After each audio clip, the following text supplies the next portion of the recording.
এ সুগা, সুগা। হ্যাঁ বলো। আমার একটা চা বানালে তো ভালো লাগতেছে না।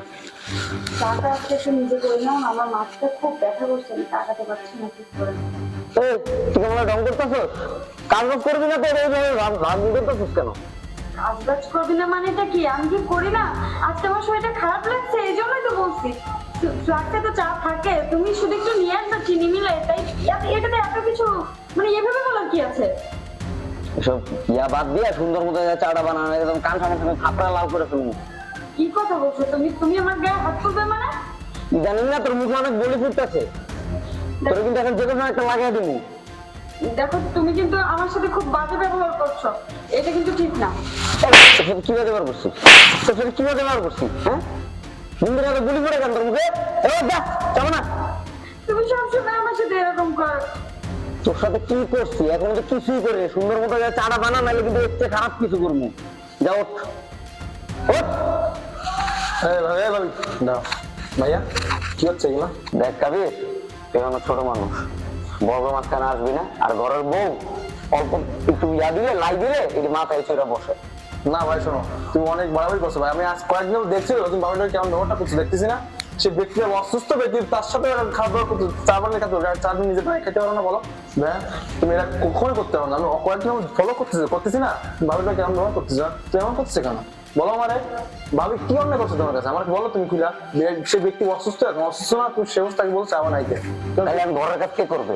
তুই ঘরে দেখেন কাজের বউ নাই, আমি বান্দি রাখি রাখলে কেন ওরে আমার ঘরে বান্দি রাখি হিসেবে রাখছি। ওরে বিয়ে করছি কেমন এমনি, ওর তো রাখছি যে তোর আমার খেয়াল রাখার জন্য। আরে ভাই শোনো, সে একটা মেয়ে মানুষ ভাই, তুমি জানো একটা মেয়ে মানুষের কত কষ্ট হয়? সে তার বাবা মাকে ছেড়ে যখন তার শ্বশুর বাড়ি আসে, তখন স্বামী একমাত্র তার দেখভাল দায়িত্ব নেয়, আর তুমি কি তার লোক দিনের পর দিন খারাপ ব্যবহার করে যাচ্ছ কেন ভাই? এরা কেন করছো তুমি বলো তোমার?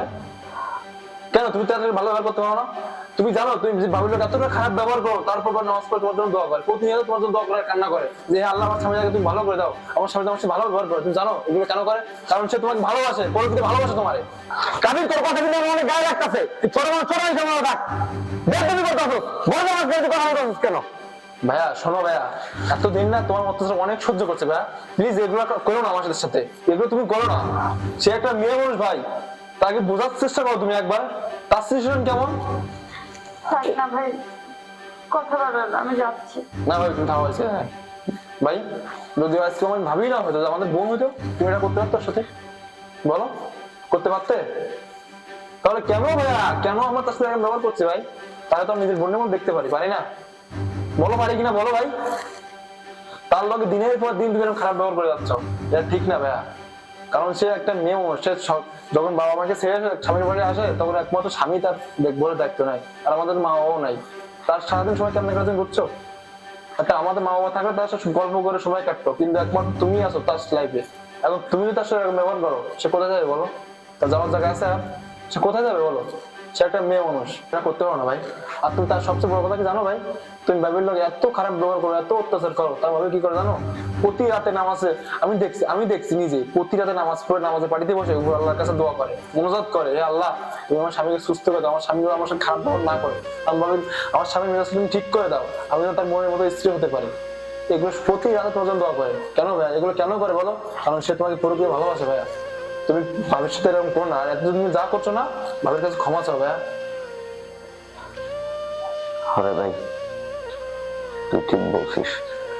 আসলে সবসময় আমি এমন ভাবেই নিজেরা বড় করতে চাইছি, এমন ভাবেই জীবনটা বাঁচতে চাইছি যে না, তোর ভাবি যেন কোন সময় আমার উপরে উঠতে না পারে। আস্তে আস্তে আমি বুঝছি কিছু সময় হাজবেন্ড আসলে নিচেই থাকা উচিত, কারণ যে স্যাক্রিফাইসটা তার হাজবেন্ডের জন্য তার ওয়াইফ কইরা থাকে, সেটা কখনো বুঝতে পারা যায় না। আমিও বুঝি নাই, তুমি তো ঠিকই আবার নিচু করে দিলা, তুমি মাফ করে দিল।